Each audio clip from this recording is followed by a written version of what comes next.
In today's video, I'm going to teach you how to outline text in Photoshop. Whether you're a beginner or someone looking to refine their design skills, outlining text can give your artwork or projects a professional touch. So let's dive right in and start this creative journey together.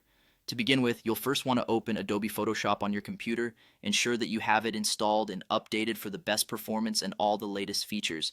Once launched, you'll be greeted by the familiar interface that serves as your canvas for artistic exploration. If this is your first time using Photoshop, don't worry too much about the abundance of tools visible upon starting the program.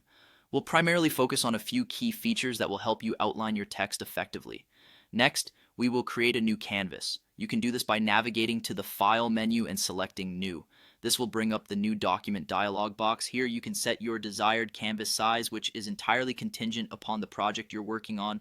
Whether it's a social media post, a presentation slide, or just a creative experiment, make sure to adjust the dimensions to suit your needs. With your canvas ready, it's time to add some text. You'll want to locate the text tool in the Tools palette on the left-hand side of your screen. It usually looks like a capital T. Click on this tool and then click anywhere on your canvas to create a text box where you can type in your desired text. You can customize the font, size, and color as needed using the options bar at the top, which allows for a wide array of creative expression. Remember, selecting the right font can really enhance the impact of your outlined text. Now, let's add some effects to your text to make it pop. Look for the FX icon located at the bottom of the Layers panel. Clicking this will reveal a list of effects you can apply to your text layer. From shadows to gradients, the effects are numerous, but today we'll focus on adding an outline, or what Photoshop refers to as a stroke.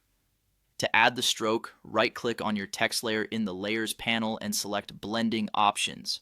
A new window will appear, and from here you'll choose the Stroke option. This allows you to control the size, color, and position of your outline, whether inside, outside, or centered on the text. Adjust these settings to your preference, keeping your overall design theme in mind. Once you're satisfied with how everything looks, don't forget to save your work by going to File and then Save As. Save your project in a format that best suits its final use, such as PSD for future editing or PNG for sharing online with a nice transparent background. And there you have it, outlining text in Photoshop in a few simple steps. Thanks for watching, and happy designing.